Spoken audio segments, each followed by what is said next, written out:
Welcome to Season 2 of Cool Breeze Over the Mountains, a podcast where we chronologically step through and discuss each film starring Keanu Reeves. My name is Andrew Gormley, and I am one of your hosts. I am joined on this episode and every episode by my co-hosts. She used to have a summer job breaking and entering, Whitney Nelson. And do you know what this man is carrying in his head? The cure to NAS, Evan Wells. Yes. We got some lines in this movie. Mm-hmm. I want to just mention up top, you can find the website at coolbreezepod.com. You can email us, coolbreezepod@gmail.com, or hit us up on Twitter at coolbreezepod.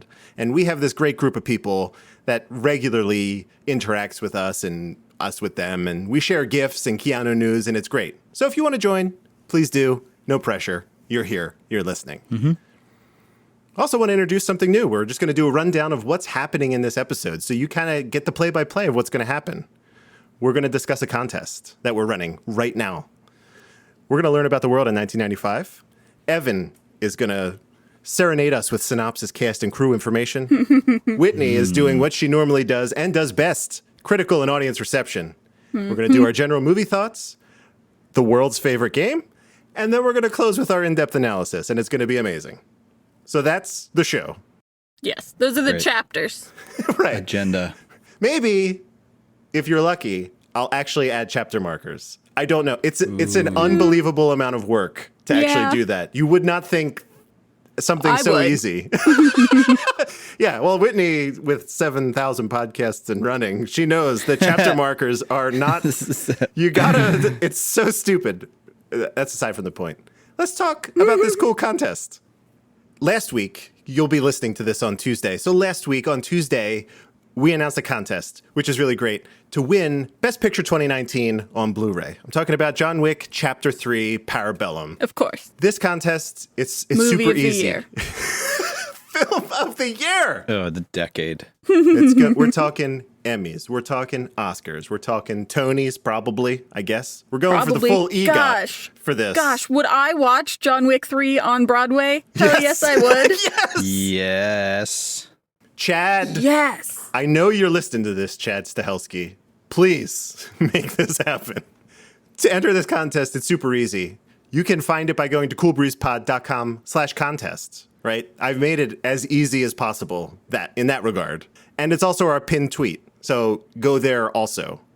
It runs until September 9th, which is one day before the Blu-ray releases. Following us on Twitter, if you already do that, you already have 2 points. You just have to claim them. That's 2 entries for you. If you tweet about it, you get 1 more. If you write a review, we're throwing 10 entries your way. And then if you do all that stuff, there's a thing where you just get bonus entries daily because you're such a good listener of the podcast. If you want. It's up to you. If you started last week, that's potentially 45 entries. If you started as of this recording, it's 38. But that's still a lot of entries. So It's a lot. your chances are pretty good. I didn't want to limit it too much. A lot of our listeners are US-centric, but if you're somewhere else in the world, maybe we'll do a digital code or something. We'll take care of you. Enter. It's great. So, we've reached a new year of Keanu's career, and as we always do, let's talk about what was happening in the world in 1995. High-level stuff, pop culture-y, nothing too dour. Here we go. Michael Jordan returns to basketball. I forgot for a moment that he left, but then I remembered the movie. I remember the movie Space Jam, where he was playing baseball, and I think that's why he came back, right? The space shuttle Atlantis docks with the Mir space station, which is pretty cool. Pretty cool. A fellow named Steve Fawcett performs what they are calling a trans-Pacific hot air balloon flight, and he does that solo by himself. So I don't know how long that took. I should have looked that up. Sounds like a blast. Windows 95 is released by Microsoft, which is important for what we're watching today. Windows 95, just keep that in your mind. JavaScript was also introduced and deployed today, and now you can't actually go to a website if that is off. None of them work. Right. It's crazy. DVDs are announced. They're not even out yet. They're announced, though. They're like, we think we could put data on these optical discs. Craziness. That's awesome. And then, as we always do, 1995 in film. Here's a list of movies that came out in 1995, just really quickly. We have Toy Story, Batman Forever, Apollo 13, Pocahontas, Ace Ventura, When Nature Calls. That's the second one, right? Yeah? Yeah. GoldenEye, Casper, Jumanji, Die Hard with a Vengeance, Braveheart, and our Best Picture winner, Forrest Gump. It's kind of a weird year for movies. It is a weird year. Yeah. Which one are you watching for the rest of your life? Hey. I think I'm going to say Apollo 13. So I watch Casper every year in the month of October. I have like a few Halloween regular movies, Definitely. and Casper is always one of them. So that's probably the one that I would pick, just so I could keep up the tradition of Halloween movies. Fun. Do you watch Nightmare Before Christmas at Halloween or at Christmas? Usually at Halloween. Oh, God. I don't want to get into it, but it's a Christmas movie. We won't get into it. It's fine. I mean, it's in the title. So. Well, my dad is so into Christmas that I have to actually like fight him for it to start after Halloween, which is my birthday. So that's why there we you go. usually do like the day of or the day after Halloween is usually Nightmare Before Christmas Day, because that's like officially the time when my dad can start playing Christmas music with me around and whatever. I was like, you have to wait till after my birthday. Yeah. Got it. Makes sense. It actually makes more sense than I mean, maybe, because The Nightmare Before Christmas, that movie takes place the day after Halloween.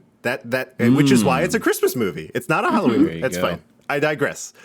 Maybe Die Hard with a Vengeance, third one. Despite the fact that Speed is a better movie than the original Die Hard. I thought you'd say Batman. That was the second worst Batman. So no, I would not say that. Okay, that's fair. Good stuff. There we go. So, that's what happened in 1995. And now Ev is take us through the synopsis. What are we doing today? Oh, absolutely. Today we are talking about the film Johnny Mnemonic. The M is silent, and the first M. The plot synopsis from IMDb is a data courier, literally carrying a data package inside his head, must deliver it before he dies from the burden or is killed by the Yakuza. The burden, of course, being that it's too much data. That's what the burden is. It was directed by Robert Longo, and this was both his debut as well as his final directorial film. I wonder why. Yes, we'll get into the why, I think. It has nothing to do with almost falling asleep towards the end. Co-starring alongside Keanu is a pretty wacky ensemble, I will say. We have Dina Meyer, Ice-T, which I'm still not completely comprehending, Takeshi Kitano, Dolph Lundgren, Henry Rollins, and for the third movie in almost as many years, alongside Keanu, Udo Kier. Is it Udo or Udo? It's Udo, right? I think it's Udo. Yeah. They can't get away. Right. They can't get away from each other these past couple years. Right. He was in My Own Private Idaho, right? And then and even Cowgirls Get the Blues. So both Gus Van Sant movies. I don't think he had a scene with Keanu, but in the second one. But yeah, he worked a lot in this period of time. Udo. He likes the weird movies. He sure does. Yeah. So that's what we're doing today. Whitney, I would love it if you would give us all a rundown on the critical and audience reception. Yes. So on Rotten Tomatoes, Johnny Mnemonic has a critical reception of 13%. Ooh. And an audience reception of 31%. Ooh, boy. Which is about what I expected. Yeah. That's about what I pictured in my head. So I don't really have too much commentary there. We pulled a few user and critic quotes. So we have a critic quote from James Sanford of the Kalamazoo Gazette, which just says, "Couldn't a psychic dolphin have told them not to bother?" That's so painful. Yeah. Yikes. And then we have a user quote from Sam W., 2.5 stars, who says, "Typical 90s film that feels very dated when watching. Still has some fun parts here and there, but overall feels pretty cheap. It is definitely not one of Keanu Reeves' best, but he still does an okay job in this." which That's is fair. pretty much how I feel about the movie. Yeah, that's fair. Not to give too much away, but that's right on the level with how I felt about it. Right. 2.5 stars. Yeah, okay. I'll bite for 2.5. 2, maybe, out of 5, right? Yeah. Yeah. That feels about right. That feels about I'd say right. 2.5 is on the peak. That's the ceiling. Whitney, our mutual friend Eric, who was almost on this episode, he told me that I don't know how much of this was tongue in cheek, but this is one of his favorites. Those were his words. I'd be curious to know if that was actually true, or I believe it is actually true because he messaged me on Monday to say, "Have you recorded Johnny Mnemonic yet?" And I was like, "No, not yet." And he said, "Okay, then I won't ask your opinion." And then I said, "We're recording Wednesday, so I'll have an opinion for you sooner rather than later." And he said, "I really love that bad movie." Okay. So that was his response. So I believe it is, in fact, genuine that this is one of his favorites. It might be a nostalgia thing, perhaps. So I had seen this pretty close to when it came out, I guess. Maybe I saw it a year or two later. And it turns out that I forgot most of what happens in this movie. Like the dolphin thing, I forgot about that. I didn't know Ice-T was in this movie either. So Wait a minute. This movie was forgettable for you? somehow, Oh, man. I forgot all of the parts of this. My brain filed it in the same parts where it put Bill and Ted's Bogus Journey, where I remembered it differently, and I was like, "Oh God, what happened?" when I returned to it. So that's where that goes. So I guess we're getting into it. So did this movie work for either of you? I mean, we can probably just go through this pretty quickly, I imagine. No.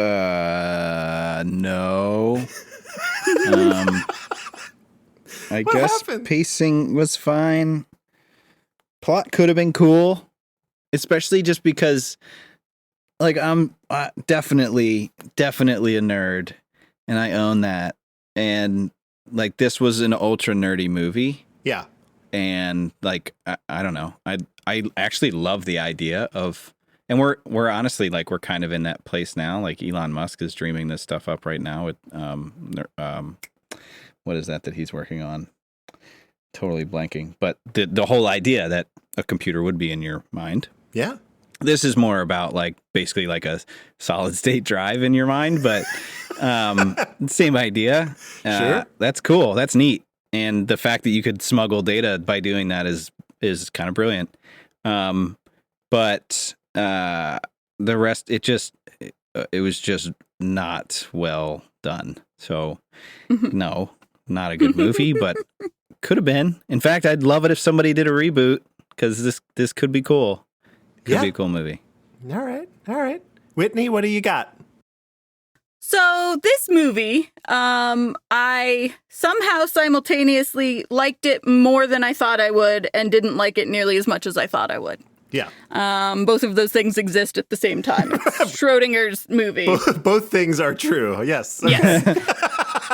So I think the pacing is a little bit too, and I get it. You're in a sci-fi world. It's an action-y thing. You got to get the exposition out right away.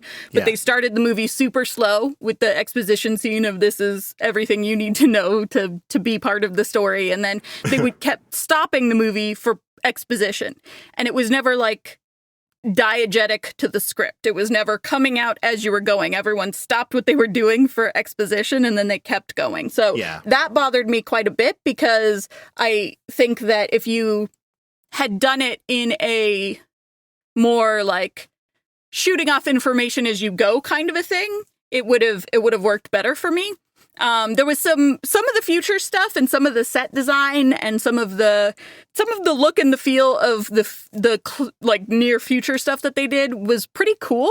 And I do think that I like some of the ideas of it quite a bit, but I definitely think that they like went too far into the wacky in some parts and then too far into the gritty in some parts, and they needed to choose more of an identity for it to really feel like it was going, because it really just didn't feel like it moved for me. Cool. There's parts about it that I did really like, though. There were parts where I was having fun when I was watching it, and mainly those were the times when it wasn't exposition and stuff was happening. I did think that, and I have this problem all the time. This is not the first time I've had this complaint, but it's not really a good story in that stuff happens to Johnny. Johnny is never really the initiator of any events in this movie.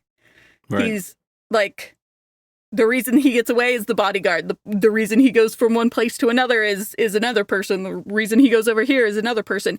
And I realize that part of the story is him being a pawn in other people's games and, he's going to die one way or the other and blah, blah, blah. But I think that to have it be a good story that doesn't have those parts that drag, he needed to have more of his own decision making and like be driving the story forward instead of pulled along with it. So Yeah. Neat. No, that makes a lot of sense. also this movie was so dark. I went to turn the brightness up on my TV 3 times when it was already on max brightness when I started. Yeah. It was not even just like, gritty Batman dark. It was like muddy grays, like not developed properly dark. And I'm sure they did that on purpose. It was an artistic choice, but I can't really get behind it because I was like, what is happening in this movie? I can't even see it. Yeah. They could have been covering up some sins too, like Truly. trying to Yeah. hide some stuff. It is like super fun to see how movies try to depict futures, especially when you're very close to the future they're trying to depict. We are 2 years away from this supposed future of this Which movie. Right, which is like the only small reason I might tell people to watch this, just because it's cool to see what people in 95 thought 2021 would be. Yeah. And to their credit, there's a little bit there. Like the data piece and privacy, and that's like pretty relevant. Yeah, the VR stuff. If you look at a current day VR headset with the touch controllers, it looks almost identical to the setup he was wearing. That got pretty close. I think it's interesting specifically sci-fi movies that were made at this time, the same time as Johnny Mnemonic, because all of them had very specific ideas. Technology had changed so much in the last 20 years. Yeah. That in the 90s, they were like, the next 20 years are going to be buck wild. And then they ended up really not being that buck wild. Like, we got a lot faster with stuff and we got a lot smaller with stuff. But things kind of stopped as far as, medical progress didn't get nearly as far. Like, there's not all these mods, which shows up a lot in sci-fi. Like, that's the next thing we start doing is drugs and implants and whatever. And we're a little bit there, but we're not nearly where people thought we would be at this time. No. And the storage piece was funny. Oh my God. Like terabytes are common for us now. Yeah. And, these guys, even something like a petabyte, it isn't necessarily in households yet, but it's out there. And it was funny that they were just like, man, we got to think of some kind of big number. Right. What's the biggest amount of data that we could conceive of? Yeah. And, it's 300 some gig, which in 95 probably, filled a closet. Sure. And so these guys were like, there's no way that would fit in your head. and so that's cool, right? Because you think about like SD cards now. Yeah. And even micro SD. And it's just wild. To Whitney's point, like exponentially we decrease the size of things like storage. And it's just proof positive that nobody ever imagined it could be so small with such a large amount of space back then. It's cool. Yeah, you would not have to trade your entire childhood for, a terabyte today. Maybe just a very small fraction of it. Very small. Yeah. It's barely anything, really. I mean, you might keep it all. Yeah, you could. Yeah, it could just be that's it. We don't have to install it in your brain, turns out. We could do it further down. But the issue is like you'd always get screwed up. Like, which way is up with those damn SD cards? Like, does it... It's just like, I got to get a USB-C up in here. Right.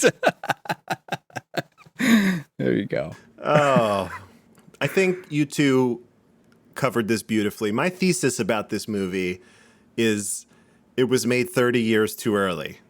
I think this movie, like Evan said, if you made this today, there are some themes in here that are really on point for today, right? Think about that. You trade a piece of your brain for what equates to some degree of like photographic memory. That's a really cool concept. There's this disease that has manifested because all of these devices we surround ourselves are throwing off radiation. That sounds like my house right now. Really. That's a great idea. That's a very Black Mirror-y sort of an idea. Yes, and that's great. And then we don't have to prove that this idea works, but a world generated inside of a computer that we all connect to. Like, the parallels to the Matrix in this movie are insanely close. And it's unbelievable to me that this movie and the Matrix are just 4 years apart. Because if you showed me these two things side by side and I had no knowledge of this, and you were like, how far apart were these movies made? I would say 15 years. Like, easily. The VR...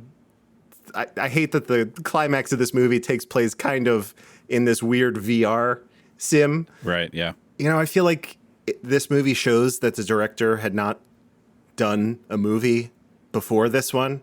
And maybe it's why he didn't do one after this, because it's like, it's very inconsistent for me. Like, sometimes Keanu is crushing it. And then other times I'm like, what was that line delivery? I felt like that about everything in the movie. Yeah. Like, every single thing hit at one point, but then didn't hit, like, immediately in the next scene or whatever. Yeah. The acting, the cinematography, the set dressing, there was moments of brilliance in every area of the movie where it was very funny, or it was very insightful, or it was very forward thinking or whatever, but then it was, like, gone again. And then it was just wacky. I'd be super curious. So this writer, William Gibson, seems like his work has, like, inspired a lot of sci-fi. So I got vibes of, like, this movie gave me vibes of a lot of other movies that I've seen. So, like, you have, I don't know if either of you saw Lawnmower Man. That like, there are some VR sequences in that movie that are very similar to this, right? I got Mad Max vibes from, like, the Low-Techs, right? That's kind of how I felt about them. I think the comparison to Blade Runner is pretty spot on. Like, that's the vibe they were going for. And that's just because Blade Runner did it first and maybe best still, even. And then obviously the Matrix. So, like, there's, like, a lot of... I'm seeing all these really cool things. I'm like, if they just had a director who did a few more movies, this would have came together and been really something special, I think. And quite ahead of its time. As it turns out, it's like a 2.5 out of 5 stars, maybe 2 stars. So a quick return to the thing I was trying to think of before. It's called Neuralink, and you should look it up. This is, if you're interested in this kind of stuff, this is Elon Musk's newest brainchild, no pun intended. But the whole idea was to put a device in your brain that could connect to, basically interface with at broadband speeds with other external devices. So I think the idea is that you could think of an issue, something like that you don't know, what you can't define, and that device would instantly go out to the internet and find that answer for you without you needing to input that into any device, right? Like, it would be just like thinking. So it's a little insane. That shit is bananas. It's really, It's actually happening right now. It's not happening, but it's very close. Yeah. And it's an interesting thought. Something that captured my attention with this is that, you know, I follow Elon pretty closely, but his thought was we actually went backwards a little bit in how we're able to understand things and create knowledge, right? We used to type on a keyboard and get our answers, and then we all moved into phones. So we went from 10 fingers to 2 to try and figure out our answers, with ultimately kind of slowed us down. And so now he's like, we need to take a leap forward into not needing to do any input at all, and instead just kind of think it and it'll happen. So obviously huge implications to that kind of device, but that was where my mind went first, was this Neuralink company that's out there right now. It's insane. I can never tell if he's a good guy or a bad guy. I just don't have, don't have the information yet. Blind faith is where I'm at. That'll get you where you need to go. That's never gone horribly wrong. Yeah. Historically. No, never. Perfect. Okay. Do we have anything else that we want to talk about Johnny Mnemonic? Yeah, I think it's pretty cool. It does a lot right. It does a lot wrong. I can't believe that the resolution to this movie rests on a dolphin. Oh, man. Yeah, no, I mean, I feel like there were parts of this movie that I was like really plugged into it. I was really into it. I was there. And then immediately I would like completely be drifting and it would be so hard for me to get back into it. And that just it was just a fight between those two things the whole time I was watching it. So I can't necessarily say that I liked it, but I also didn't not like it because there were parts of it that I really enjoyed. It just was too inconsistent for me. Yeah, I'm the same. Exactly the same. Yeah, that feels about right. You expect a little bit of that in a movie, right? But this was like every other scene. It was like you were in and out. So it was just too much. I'll be super curious to see where this lands on both of your lists, and then at the end, whether we ultimately, what we feel about it, where we'll all be on it. So Yeah. that'll be cool. That's enough for you to stick around to the end, listeners. Listeners. All right. I don't know why I said that twice. I'm going to keep it in. Listeners. All right. Is it time? It's time. It's time I'm ready. for season 2 of the world's favorite game. Season 2. Pop quiz, asshole. There was a time when I had the need to learn from you. Oh, what the hell do you know? Lose! I don't lose! I win! You got a lot to learn about sportsmanship. That gets me hype. We're going to do a bonus video of Evan's pantomiming of those, I think, for the Patreon subscribers. So you can see Evan reenact these classic Keanu moments in history. Complete with green screen. We'll superimpose you. It'll be great. Deep fake. Oh, there's been quite a few of those recently. Very disturbing. That's going around. Very disturbing.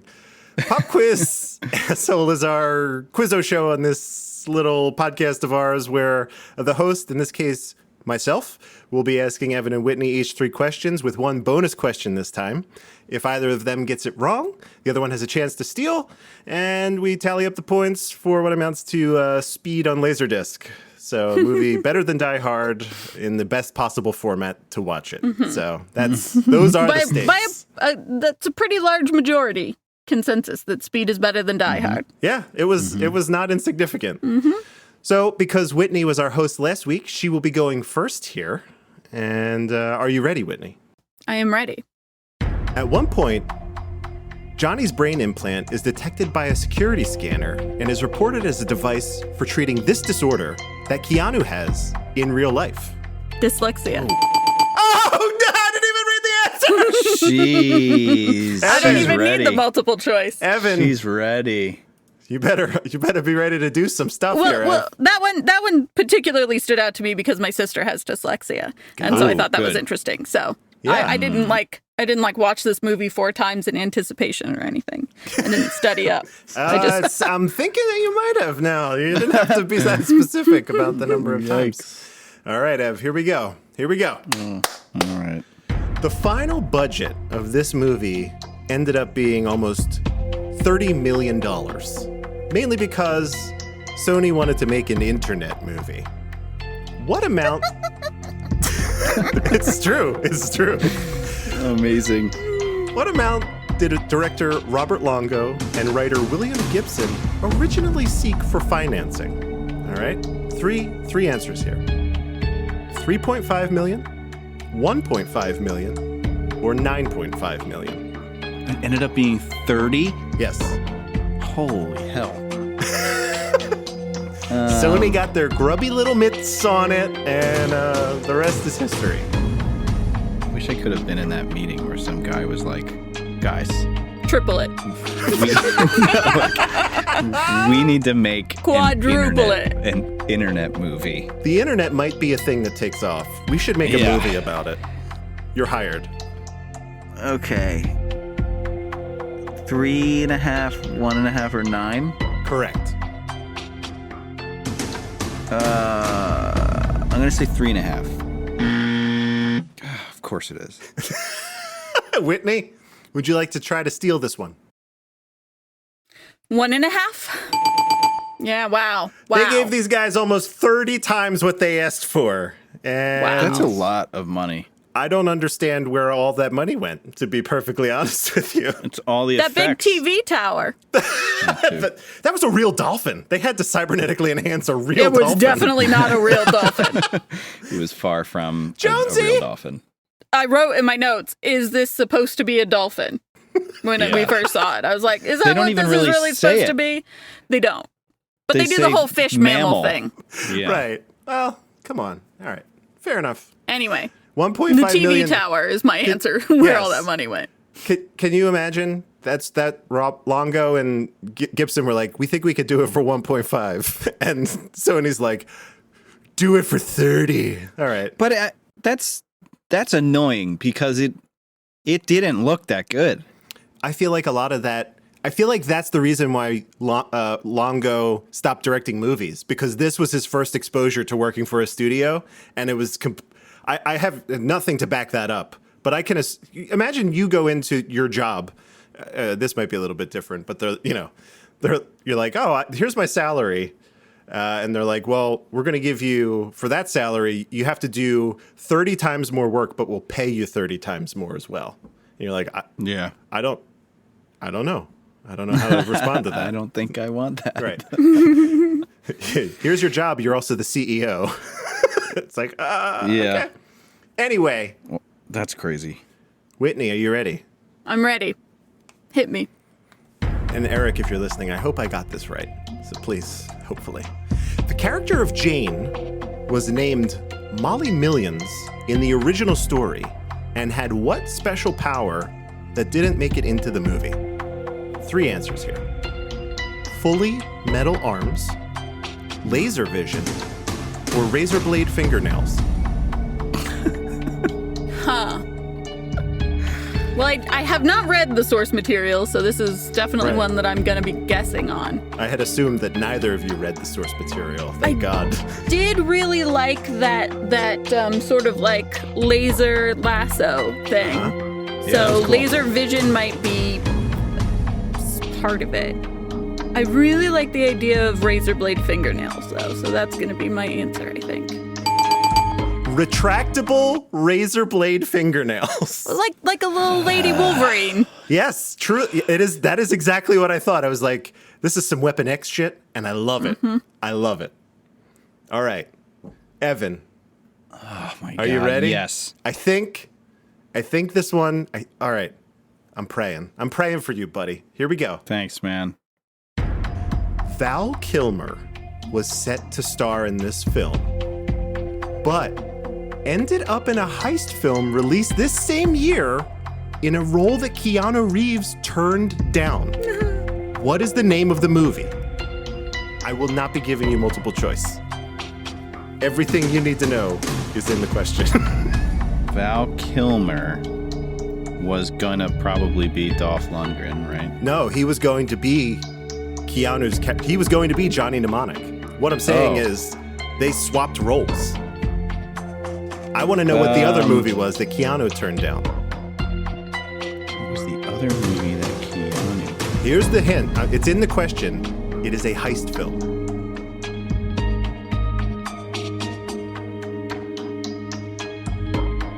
I'm trying to think what else he was in that year. Wasn't he actually in one of the ones in our list? He was in Batman. That's true. He also was in Batman this year. Yeah, I literally can't think of another movie Val Kilmer's. Oh my gosh. I like heist film. Then you like this movie. And hopefully you've seen it. 95. Oh, Heat? That's the one! Oh my God. I have not seen that. I never would have guessed. yes! So. Michael Mann, De Niro, Pacino, powerhouse performances. So good. Yeah, Whitney, I'm surprised you haven't seen that. it's on Wow. Plex. Don't tell anybody. Yeah, my Keanu God, was that felt going to good. play Val Kilmer's role, and then Val Kilmer was going to be Johnny Mnemonic, in addition to Batman this very year. Which So they would were have just been going to wild. swap? Yeah, well, Keanu Reeves turned down Heat for this. Oh my God, terrible idea. Yeah. Oh, no. It's okay. He eventually does get to work with Pacino, so it's all That's good. true. It's all That's true. good. I don't know if he worked with De Niro, though. I don't think so. But yeah, suffice to say, pretty cool. All right. It's Whitney's turn, right? Yes. Yes. This is the craziest shit I've ever heard in my life, and I hope you get it right. Early in the development of this film, this singer-songwriter was in talks to both supervise the soundtrack and play the role of street preacher. Was it Bono, Sting, or Steven Tyler? Oh my gosh. Yes, one of these is the answer, believe it or not. Oh my gosh.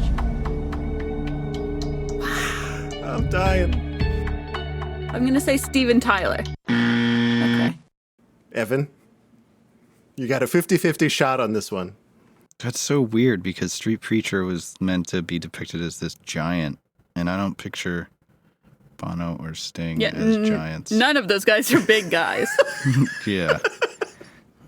I'm gonna go with Sting for the accent. It's Bono. Oh. Damn it. Can you believe Bono in this friggin' role? I don't want to think about that movie. Wow. That would be weird. Right. It's strange but true. I think they axed that idea pretty quickly, but again, I think that, supervise the soundtrack, okay. Even though none of this music really sounds like anything that U2 does, all right, you want to supervise, that's fine.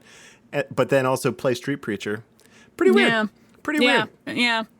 Maybe Yeah. Sony made No. the right choice on that one. Weird. That's all I'm I saying. don't like it. All right, Evan, here we go. Yes. This is the first theatrical credit for which of the following actors? Ice-T, Henry Rollins, or Dina Meyer? Theatrical. Yeah, it's important. I put words in there specifically. No, you don't say.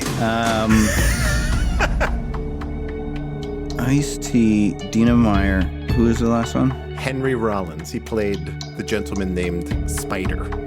I'm gonna go with Dina Meyer. You did it! Yes. Dina Meyer. You might know her from Starship Troopers later on. No Had way. She was one of the badass Marines. She was great in Starship Troopers, a vastly underrated film. Go back and rewatch it if you haven't seen it in 20 years. Or 30, I guess 30 at this point. It's crazy. I saw it for the first time like 4 years ago. Yeah. Did you enjoy it? Yes, I All did. right. It was at the time people took it at face value. It's more of it's a real. It's like Josie and the Pussycats. Yes. Well done. You're very apt at this. That should be your job. Just describing things as they relate to other things. You've done that. Yeah. You've blown my mind multiple times on this podcast. Yeah, with your, you are good at that. Yeah. All right. We have a bonus question, and you could both get this right if you both choose the right answer. Okay? This is worth 2 points, and it's a multiple choice, right? So just take all Okay, the time so- you need. So you don't tell us until we both answer. Correct. Yeah. It's not first answer. it. If you both decide on the same answer, you get it. I like that. Johnny takes a Concorde jet from Beijing to Newark in the year 2021. But in our realistic timeline, the Concorde jet was actually retired. What year was it retired? 1999, 2005, or 2003? I'm a plane nerd. I'm going to go with... This is a famous jet. 2003. I also agree. It's 2003, I think. You both got 2 bonus points. Congratulations. Way All to right. go, Whitney, even though I got it first. Well, 95 is way too early because I remember jokes Yeah. about the Concorde being after 95 in TV shows and Right. movies and stuff like that. And Yeah, yeah. 2005 seemed too late because I was already in film school and I feel like that was too late. So Perfect. You both did it. So hold on. I wasn't keeping track in real time. Let's see. Whitney got that one. Whitney got that one. That's 2 for Whitney. Let's see. And then she got the bonus 2 points. That's 4 for Whitney. And then Evan got that one and 2 bonus points. So he got 3. There you go. Crushed it. The points are as such for Pop quiz asshole. Whitney has 35. Evan has 16. And I have 20. So we're making that comeback. Yeah. That's America's, the world's, the universe's perhaps even favorite game. I don't know. I don't know how far reaching this podcast goes. It's an interstellar favorite. Oh my God. Nice. It keeps escalating. So are we ready to walk through the plot here of Johnny Mnemonic? I've tried to make this as painless as possible. Let's do it. Please. Let's break it down. All Be right. brisk. Here we go. Here we go. I'm going to try to set this up in a different way than I have traditionally done these recaps. Hopefully it makes it a little bit easier on everybody. The year is 2021. I'm not going to do it that way. Johnny is what they call a mnemonic courier, okay? He's got a data storage device implanted in his brain, which lets him carry information. It's too sensitive to transfer legally, let's say. This makes him a shit ton of money doing this job. He's basically like smuggling data. Yeah. But like Thanos and the Infinity Gauntlet, it comes at a cost. Oh, God. You don't like that analogy? Because the rest of my review, I might as well stop now if you don't like that. Please continue. All right. The cost is that Johnny has lost all of his childhood memories in exchange for this superpower kind of that he has. And for some reason, he wants these memories back. And it's never really made clear why. Do either of you have any insight there? I don't think they really touch on why. Just They don't really touch on why, because he even says at one point that like maybe their memories he didn't want to keep. Yeah. So why does he want them back? Because I actually wrote that down. I was like, why does he want these memories back so bad if at one point in the movie he says there were memories I didn't want to keep? Right. Well, he just has to know. Does he, though? They didn't actually seem terrible, right? Because we get a glimpse. I'll save it for when we get to that point. All right. Okay. We're in a hotel room with Johnny after he had a night with what we can assume is a $10,000 hooker, based on something he says later in the movie. He video calls a man named Ralphie, and he has to take one more job to cover the cost of removing this implant to get his childhood memories back. So Johnny is off to Beijing in the midst of what appears to be a riot. This is pretty wild. Johnny is told that the information from this character, Ralphie, exceeds his current memory capacity, which is 80 gigabytes. So he plugs this device into his head that somehow doubles the capacity. And I didn't know if this was like compression or maybe he just went to like downloadmoreram.com or something like that. But it was kind of fun, right? He's like, Yeah, it's Pied Piper. yeah, it is Pied Piper. That is exactly what it does. Lossless compression. That's what it is. It's a Silicon Valley reference for anyone not in the know. You should watch that show. It's fun. It's great. He meets with a client, which is a pretty eclectic group of, I want to say scientists, right? They have that kind of scientisty look about them. Yeah. And, Yeah, but like bad scientists. well, not evil scientists. They're just maybe bad, like at their job. Is that what you're suggesting? I got an evil vibe before I knew what was happening. Oh, okay. Oh, I definitely did not. I got an incompetent vibe from those guys. Yes, I got an incompetent vibe.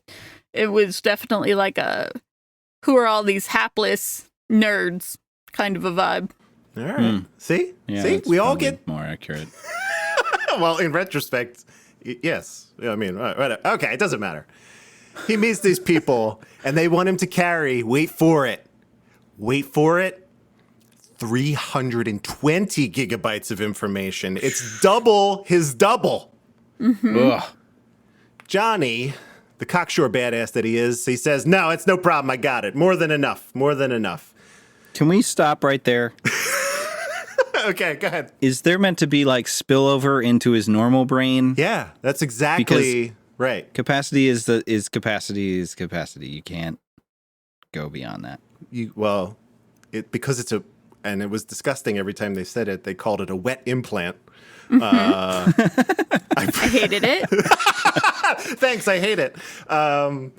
Because it's like hooked into his brain chemistry, I imagine, right? We don't really get the nitty-gritties here.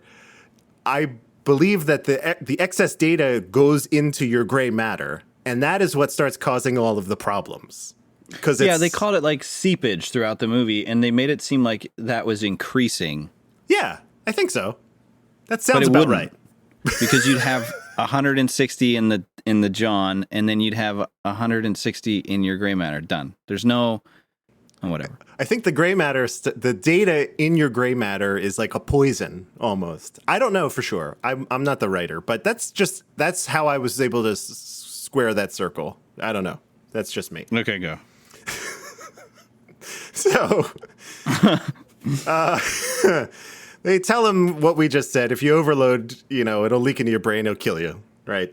But it's okay if you remove it in a few days. Like, you can totally carry way more than you're capable of as long as you do get rid of it in a few days.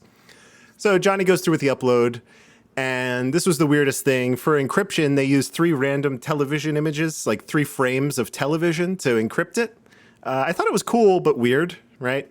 So Johnny can't access the own data, the data that's in his own head. I totally think that if you've got people who are couriers transmitting like sensitive information, totally makes sense to me that they can't access their own stuff, but it does not make sense to choose 3 random images, because that's like someone needs to be able to use it. You know what I mean? Like, if something goes down, like this whole thing we just watched.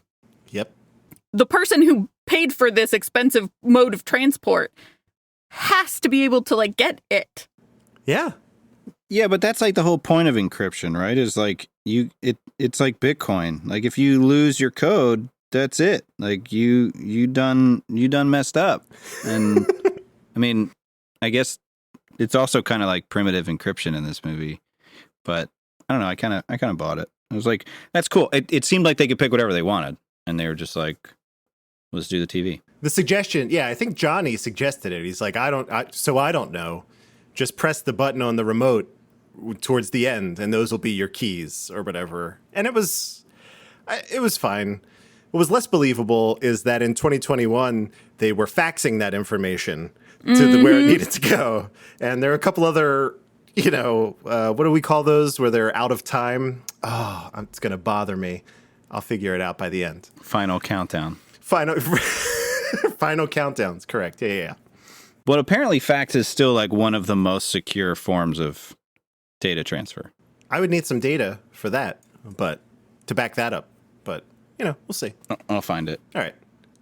Please, by the end of the podcast, please give me the numbers. You got it. Run the numbers. Like a lot of it's still really prevalent in like doctors' offices and in the medical world, not just because it's antiquated, but because it's super secure. It's unbreakable. I understand. I don't know about that, but it's very secure.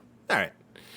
So, just as the scientists are about to send these keys via fax to Newark, New Jersey, we get that specific location. The Yakuza show up, which is great. I love when the Yakuza show up in any movie. Really, I really, really do. I'm like, things just got interesting.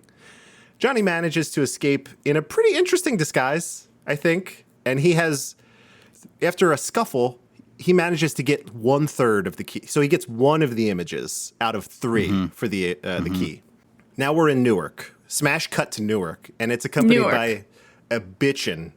I mean bitchin'. Heavy metal soundtrack, right? When he's like, Newark. We need to pause on that. Yeah, no, we really do need to pause on Newark. The fact that the free city of Newark is like where all of the no technology people go is hysterical to me. Sure. Yeah. The fact that Newark, New Jersey is this big hub city of like all of the rebels and all of the whatever, the people with like in the underbelly with no money. The fact that that's Newark is hilarious.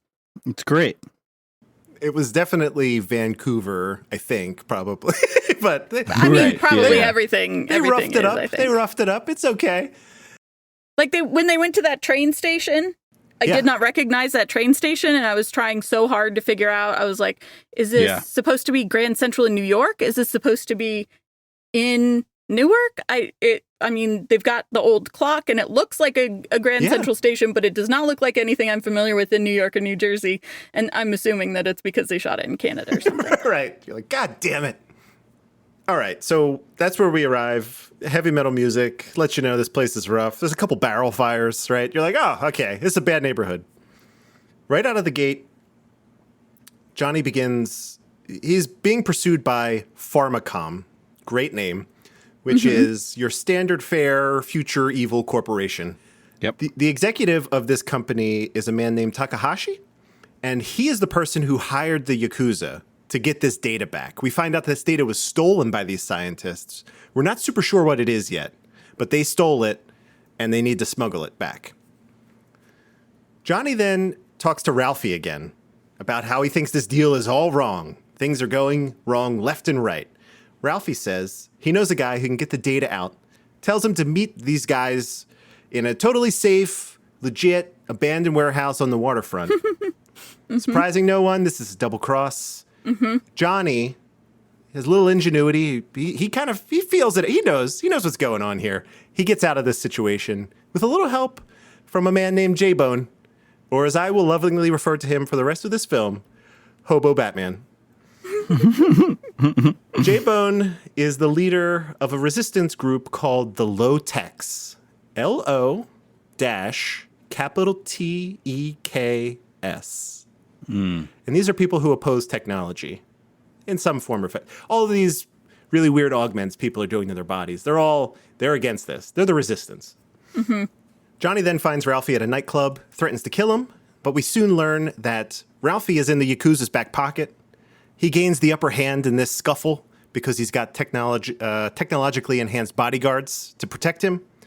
And they get ready to kill Johnny. They're going to remove his head and put it on ice so that all the data stays intact. It's just easier that way. Jane, who we saw earlier, she's also a cybernetically enhanced bodyguard. And Ralphie just scorned her just moments before this all happened. She saves Johnny. She sees all this stuff going down. She saves him. Ralphie is killed in a pretty spectacular fashion by this laser whip wielded by one of the Yakuza guys. It was pretty great. I was like, oh my God, that was very violent. It was also really close. Like the shot of it was really tight. It was weird. To truly escape pursuing the Yakuza, Jane and Johnny once again seek the help of Hobo Batman, who has like a score of heavily armored low-techs on every corner in this city. It's crazy. The Yakuza, led by Shinji, they want to take this data and claim it for themselves, which we find out. Takahashi also discovers this, and then he proceeds to hire the greatest villain ever printed to film, Ivan Drago. I mean, Carl the Street Preacher. It's great. I have to say, I think this might be the best acting I've ever seen Dolph Lundgren do. It is. It really is. He's actually one of the better parts of this movie for me. Jane takes Johnny to meet Spider, a doctor by day and the singer for Black Flag by night. Spider reveals that he and his group of doctors were actually, these were the people who were supposed to receive this data. So it was very serendipitous that they met. And what the data is the cure for NAS, which is nerve attenuation syndrome. A lot of people have this. They call it the black shakes. Is that what they call it? I think that's what it was. Yeah. Yeah. Something interesting like that. Equivalent to a seizure. Pretty much. Not equivalent, but a little bit like it. Yeah, and it's fatal. It's like a degenerative situation, and you eventually die from it, which is pretty serious business. Spider claims Pharmacom discovered the cure. It's one of these situations. These guys had the cure, but instead of release a cure, they make more money with treatment, so they're not going to ever release it. They're just going to continue to treat people and make all the money. They're evil. They're terrible people. Without the encryption key, Spider can't help. He can't get this data out of his head, so he suggests that Johnny go see this person named Jones, who is a master of code breaking at the low-tech base run by Hobo Batman. Carl, the street preacher, this is great. I hope you two love this. He makes one of the most unintentionally hilarious entrances I've ever seen. He announces his arrival by rolling the corpse of like a dead doctor through the door and then runs in behind it and immediately starts fighting everybody, right? Spider, like, creates enough of a diversion where Johnny and Jane escape, but then he's killed, right? So which is sad. We kind of like that guy. He was actually pretty good. Henry Rollins was actually really good to me in this role also. Yeah, I liked him. He was one of the most his times were always times when I was glued to the screen versus struggling to pay attention. He's kind of like an imposing figure too, right? That's kind of like how he is in real life. He's like a buff guy. He had the glasses on. You're like, oh, that's really Henry Rollins. They didn't like give him a. It's not like a costume. He played himself. Right. I was like, oh, this guy for realsies. All right, cool. So we get to heaven, which is the low tech base of operations, right? This is what Ice-T, he runs this place. And essentially what it is it's a bridge. I'm not sure which bridge. It looks like one that would go into New York, right? And it's all busted up. So they basically live on the central part of this bridge. Mm-hmm. Johnny and Jane get a less than warm welcome. A fiery car is dropped on them, or pretty close to them. Yeah, a little beetle. Johnny launches into one of the greatest tantrums ever, and this is my only piece of audio for you two. This scene is incredible. Yes, he crushed it. So good. And this is the most relatable rant I've ever heard in a movie, I think. Okay, enjoy. What the fuck is going on? You know, all my life, I've been careful to stay in my own corner. Looking out for number one, no complications. Now suddenly, I'm responsible for the entire fucking world. And everybody and his mother is trying to kill me if my head doesn't blow up first. Maybe it's not just about you anymore. Listen. You listen to me. You see that city over there? That's where I'm supposed to be. Not down here with the dogs and the garbage and the fucking last month's newspapers blowing back and forth. I've had it with them. I've had it with you. I've had it with all this. I want room service! I want the club sandwich. I want the cold Mexican beer. I want a $10,000 a night hooker! And there it is. That's so good. It was so good. Really good. So good. He yells that I want room service into the abyss, essentially. It was the framing of that scene, everything about it. Really, really well done. I'm not being facetious. Yeah, no, not facetiously at all. Like completely genuinely, that was, in my opinion, the best scene of the movie. There you go. Like we said, everything else was sort of on and off, and even the acting performances, like Keanu hit it and then he missed it, and then he hit it and then he missed it. Like everyone across the board. But that scene was just nailed. The way where it was and like the tension of the movie.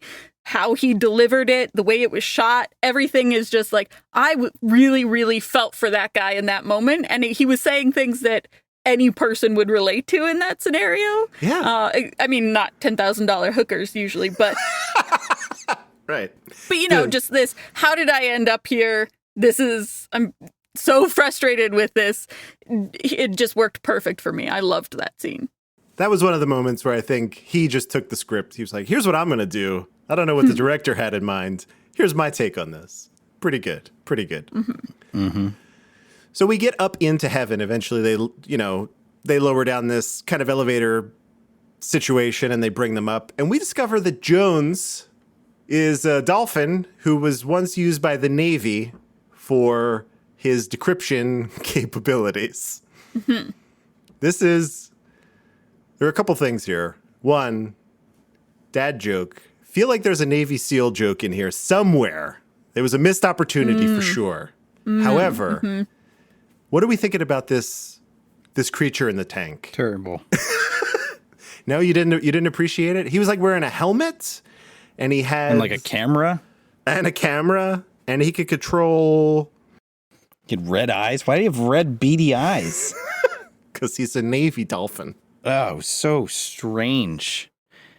I guess like back then there was this idea. I remember reading about this, that like the Russians or something were training marine mammals to find submarines and stuff. And I just feel like that's exactly where this came from. Just lifted from history. Yeah. I just know that without leaving my bedroom, I could make as realistic a fake dolphin.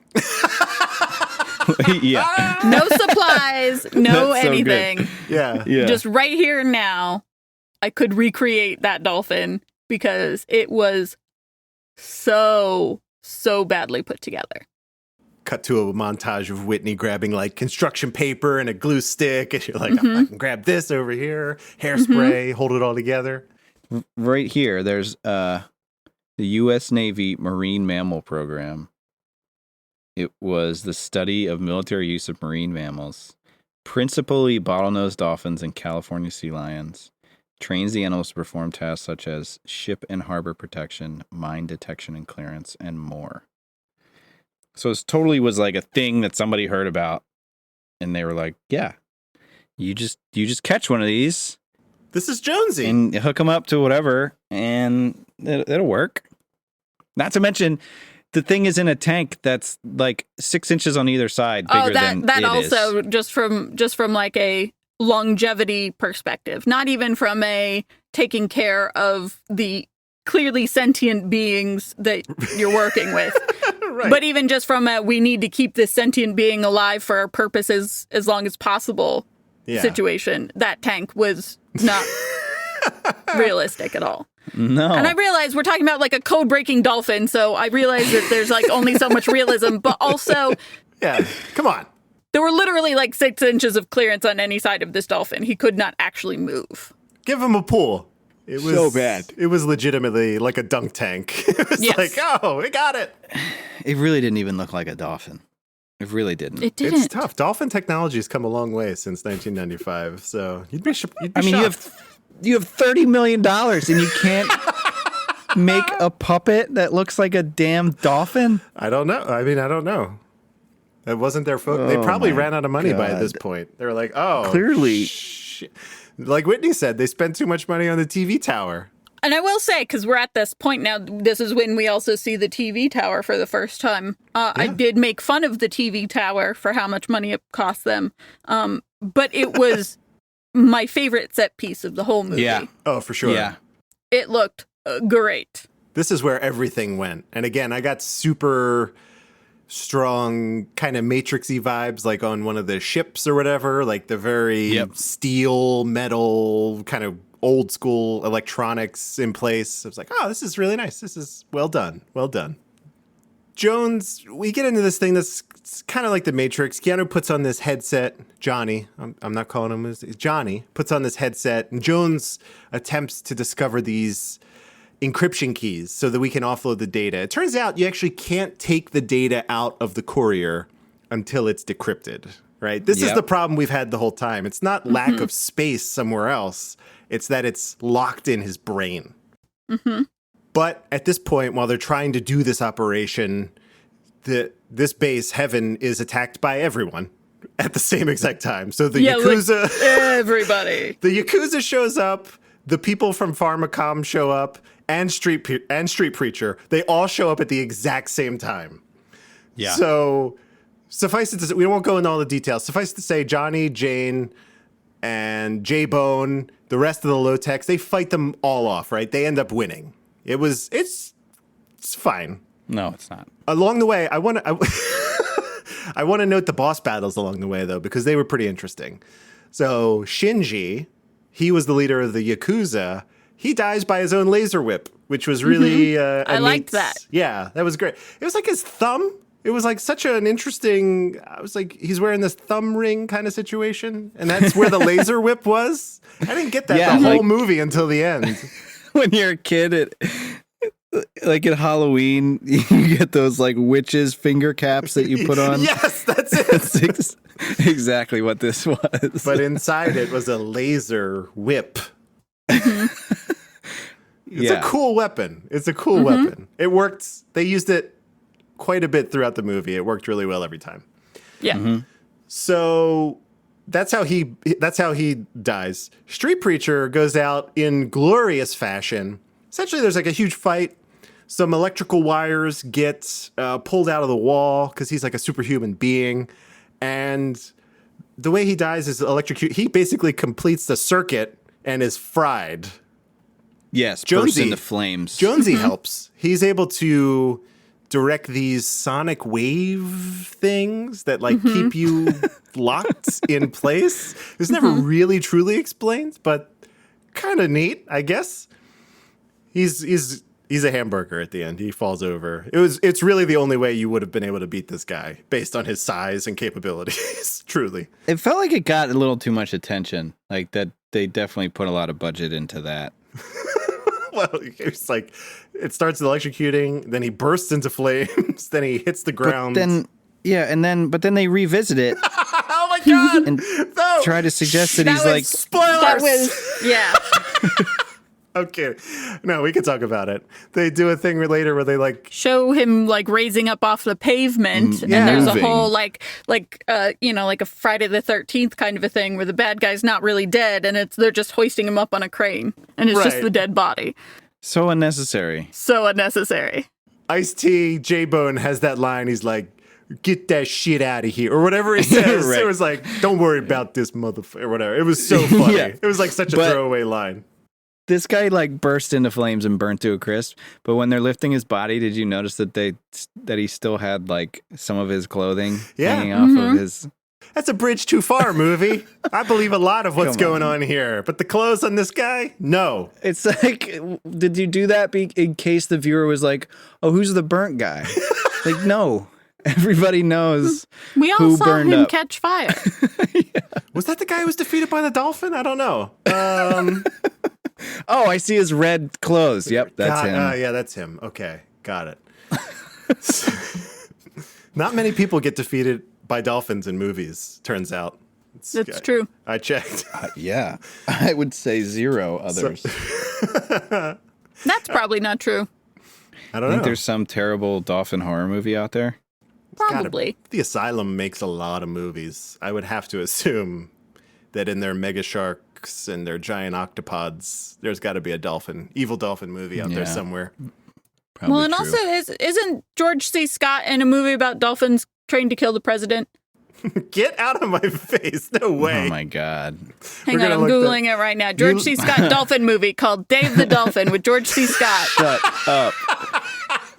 Day of the Dolphin. A marine biologist teaches his dolphins to communicate in English, but then he doesn't realize that shady characters are going to use those dolphins to kill the president. Kill the president. 1973. Wow. See, that's probably when a we had gem. original movies. Everyone complains about all these remakes now, but were the original ideas that much better? Think about it. Think about it. We'll have to Do we watch. want dolphins killing the president in theaters today? I don't think so. Takahashi, the leader of Pharmacom, was here. He gets shot in the crossfire. I don't know when, Yes. actually, but he's shot in the crossfire here. I think it was by the Yakuza guy, Shinji.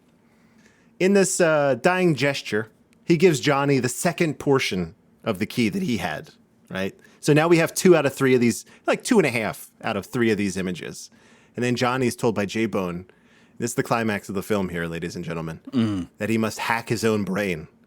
to Yeah, so unlock can the I just final interrupt portion. really Please, quickly? I want you to. Okay, so I was sent a Wired piece early on in this podcast by someone, and Wired, the guy who wrote this piece for Wired, says that Johnny Mnemonic is one of the best science fiction movies ever. So take that with What? whatever. Yeah, but Fun. anyway, I just want to pull this one quote from the Wired piece. At the climax of the movie, which, one more time, just so we're clear on this, involves Ice-T and his cyborg dolphin broadcasting the cure for Wi-Fi disease to a VHS tape, Keanu has to hack his own brain. This sounds like a pretty awesome feat of cyberpunkery, but in reality, it looks like a slightly more high-stakes version of the video from Dire Straits' Money for Nothing. Nice. Great reference. And look at it in the that show notes. was amazing. I had to copy that and put it in so that I could say it, because So after having seen it, I was like, well, that just perfectly describes everything that I just witnessed. Oh yeah, great music video. Yeah. God, now I'll never be able to watch this movie again without thinking about that. That's a shame. No, it's not. It's fine. This whole part, because they relegated this to the VR portion, and the graphics look like they're from, I don't know.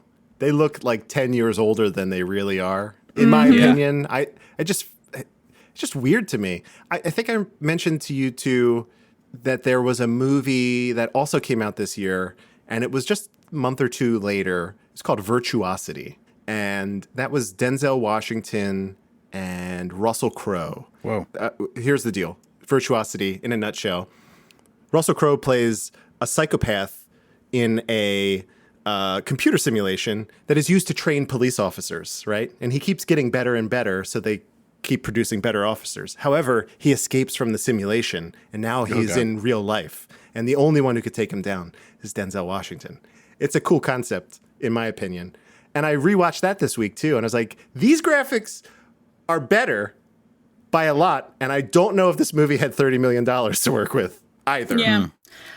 I just don't know why. And I know why, but I still don't know why. After having worked in the film industry, anyone was ever like, let's visualize the data because that's going to look super cool. It's never worked. Because even at the time, you can look at reviews for Johnny Mnemonic, for hackers, for whatever. At the time, everyone's like, none of this is what it looks like. It's really boring. It's boring to look at. Yes. So Definitely. Why do people keep trying to make us look at this stuff when it is boring? I just don't understand. It looks bad even at the time with whatever graphic skills you have or technology is going on. You can't visualize the internet in a way that is compelling. Did you see the new Wreck-It Ralph? Because I did not see the new Wreck-It Ralph, but I did hear that did a good job. well, but they make it more of like you're physically in a world. This is like trying to, you're not physically going in there. It's a digital representation of it. But yeah, I know what you're saying. Like a lot of movies have tried and failed to do this, and it's super annoying. We cut to this like digital world like at least two, maybe three times, and that in my opinion, that undercuts it, right? So we're talking about like this visualization of data, which is, and honestly, like that's why the scene at the end of The Matrix where Neo sees the Matrix is so effective because they give it to you once. Like you see the code for the Matrix happening throughout the movie. You're like, oh, that looks like a bunch of bullshit or whatever. And then when ugly code. Yeah. And then when you see it overlaid on the world and you're like, oh, and it's like, here's 3 seconds of it. Perfect. Let's not cut back to it and have a 4-minute climactic sequence of the movie happen in it. I don't know. It's weird. Yeah, because it's just never going to resonate. It's not going to resonate with people who don't know the technology. It's definitely not going to resonate with the people who do know the technology. Like the only reason that Hackers has subsisted as long as it has is because Hackers got everything else right. As far as like the mentality of hackers and the subculture and whatever. And obviously some of it's cartoony for the movie, but like it still resonated with people in the way that it should have, outside of the data being visualized in a cheesy way. But for this, it just, I don't know, just didn't work. Yeah. I think it's just like at some point when they're making this movie, they're like, how are we going to visualize this important part of the movie? And it breaks down. This is where it might be good to have the source material to lean on. I don't know how it was written. So maybe it was written, I don't know. But anyway, J-Bone, you got to hack your brain, dog. He goes in, Johnny's in there. He does. With the assistance from Jonesy, who appears as a dolphin. Like if you were a dolphin, would you want to project yourself as a dolphin if you were in someone else's brain? I don't know. How self-aware is a dolphin? This dolphin. Pretty self-aware, it seems. That kept me awake, actually, thinking about that. Not for very long. Let's say like 2 minutes longer than I would have been awake when I was going to bed. But I was like, he projected himself as the exact thing that he is, like cybernetic enhancements and all. It's really weird. Well, it's probably better than being a human. Like what else is he gonna pick? I don't know. Like just a like a majestic, unicorn? an unaltered dolphin, like a beautiful, unaltered dolphin. I don't know. Maybe it's painful for him to think about that. All right, just we have saying. spent too much time on the psychology of the dolphin. Let's move on. All right. Here's what happens. They unlock the data. They figure it out. And then the low-techs begin the download. And Ice-T / J-Bone tells everybody to get their VCRs ready in 2021 because we are going to broadcast some shit that you're going to want to know. The Cure. Hit record on your DVR. Right. You're going to want to set this to LP or SLP because it's going to be a lot of information. You want to get the full...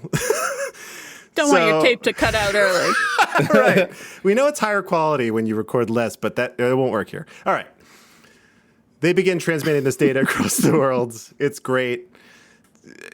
Okay, they send the Cure out. It's fine, and consequently, I don't know if one leads into the other. Maybe because he got the data out, or for some other reason, Johnny's now able to recall his childhood memories, or at least one of them, very vividly, of like a birthday party. He sees his mom. He sees his family. It looked pretty nice.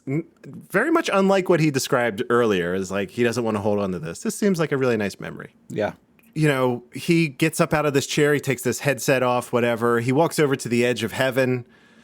And then for whatever reason, the Pharmacom building is on fire now. I don't know. That bothered me.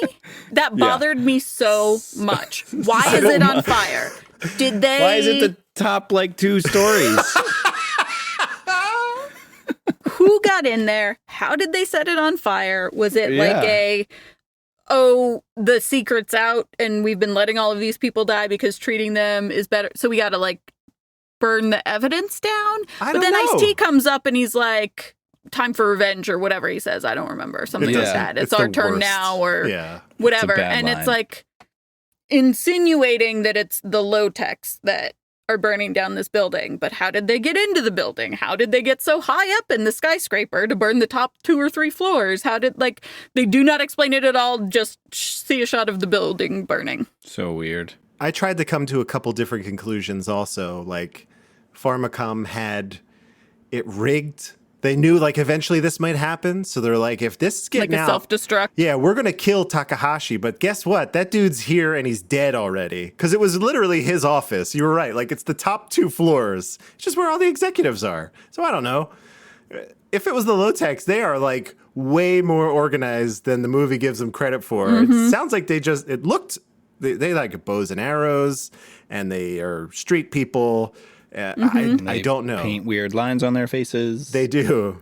In the case of J-Bone, he has the anarchy symbol right in the middle of his forehead. Interesting choice. Interesting choice. Anyway, that's about it. Everything ends up mostly okay. I guess they at least solved this one problem, right? It's like, fuck this pharmaceutical company, right? It doesn't matter what else they do. They were holding out Yeah, I us mean, it's for definitely this. still a dystopian future.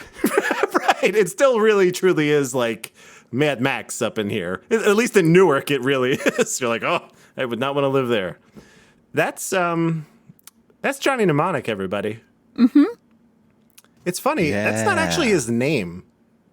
He introduces himself He's as just Johnny. Mr. Just Johnny. And then at one point he says he was Mr. Smith, or he is introduced as Mr. Smith. Well, that's because that's the name on his passport. Yeah, and I thought that was interesting because we deal with a Mr. Smith in another type of movie like this pretty soon. I don't know. It's just some weird similarity. Smith is such an uncommon name that it really stands I've out never when someone's heard it named Smith. Yeah. Yeah, Definitely not like a go-to cover-up name. right. I've never. How dare? How dare? It would have been cooler if he was Mr. Anderson. That would be mind blowing. Here's what I was thinking. My original thesis holds true. This is just an exercise for the 3 of us here. I think this movie, again, was made 30 years too early. If it was made now, I think it would be very different and very good. Yeah. Do you have any ideas for directors who you might want to cover the remake of this movie? I could start. I have one that jumped right to the top of my head when I finished watching this movie. Are you ready? What was that? Duncan Jones. He directed Okay. Moon, which I loved. I liked Moon. and a bunch of other really great movies I'm blanking on right now. He also did that love Netflix Moon. movie. He did. Oh, I remember. So Mute. He did Mute for Netflix. He did Source Code with Jake Gyllenhaal. He did Moon. I liked Mute. Right. I liked And that Mute. had that cyberpunk thing going on too, Yeah. which Yeah. was great. I think he nails that. I would also say Denis Villeneuve, but he did the Blade Runner remake and he crushed that. So, but he would be good for this also. I don't know if you had anyone else in mind. There are just some really great directors. Who did Ex Machina? That was Alex Garland, and he also did Sunshine, which is another great science fiction movie. So good call there. I would love that, actually. I'm thinking Stanley Kubrick. Son of a bitch! You made me Just because- sad. Get Just out of because here, of Evan. Space Odyssey. Just leave. Just because of Space Odyssey. Or the guy that did Tron. The original Tron or Neutron? Neutron. I don't know. I don't know about this guy. Joseph Kosinski. What else has that guy done? I think Tron Legacy was an okay movie. It got more shit than I think it deserved, actually. I don't think it was as bad as everybody thought it would be. He did Oblivion too with Tom Cruise, which was actually a pretty good science fiction movie. All right. Okay. Why don't we like Kubrick? I like Kubrick. I just don't think he'd be capable of directing the film today for a few reasons.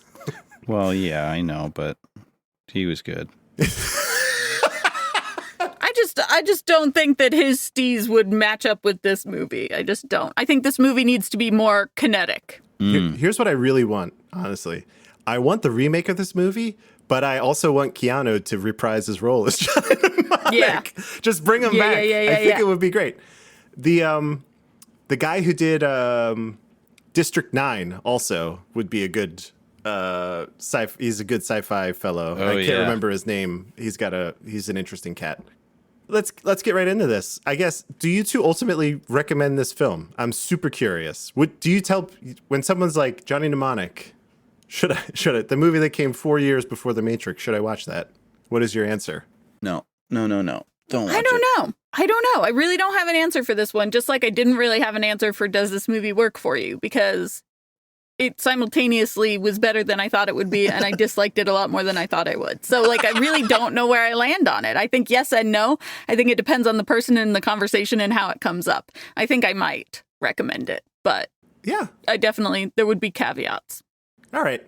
I'm kind of right there with you. I would say watch this movie if you like science fiction, but look at it as exactly what it was, which was a stepping stone to better science fiction. It was like on the way to get to where we ended up with The Matrix, we had this along the way, which is a prototype, which, I don't mean that disparagingly.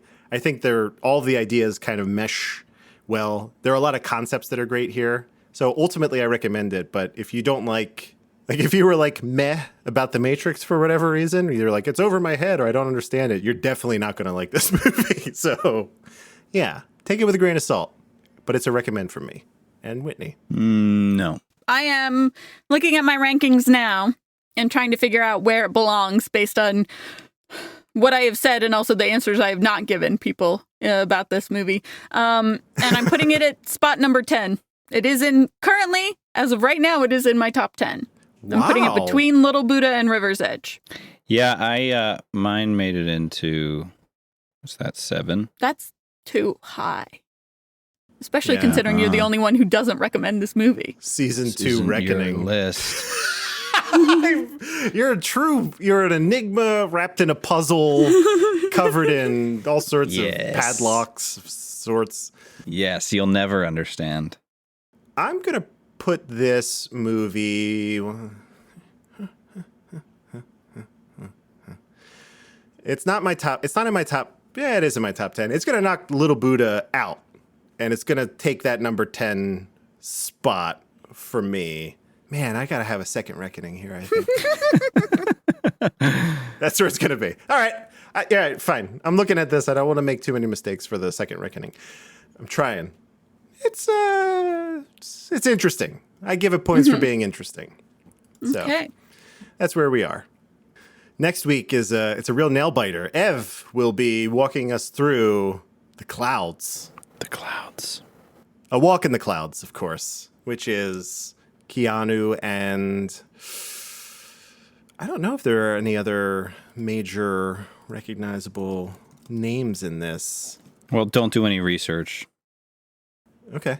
I mean, because I'm on it. the actors are, that's fair game, right? You should know the actors. That's true.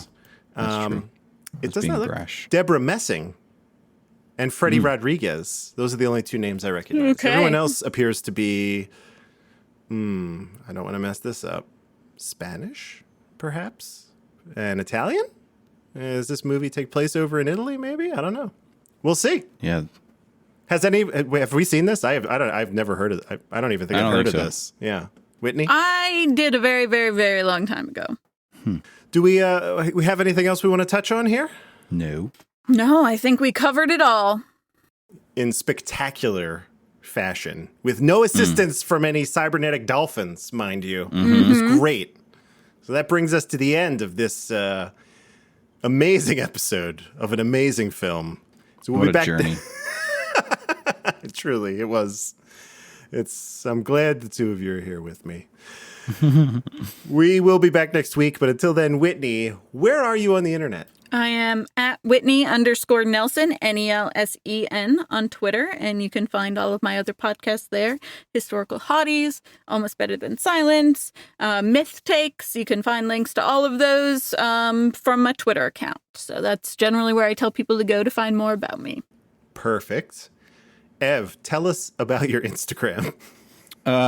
It's on the internet. You can get to it through the Instagram app. Simply look up at Evan Acree, Acree, and it'll pop right up. And give it an old follow if you want. There's Twitter too, if you wanted to look at that, but it's not great, so don't waste your time. That's it. Perfect. Mm-hmm. You can always find me at Dark Driving on Twitter, on Instagram, on almost all of the platforms. Just do a search for me. You'll find me there. And then also at Cool Breeze Pod. Feel free to reach out again, enter the contest, give us a review, do all that good stuff. We'll be back next week. So until then, thank you all for joining us. And in the words of Bill S. Preston and Ted Theodore Logan, be excellent to each other and party on, dudes.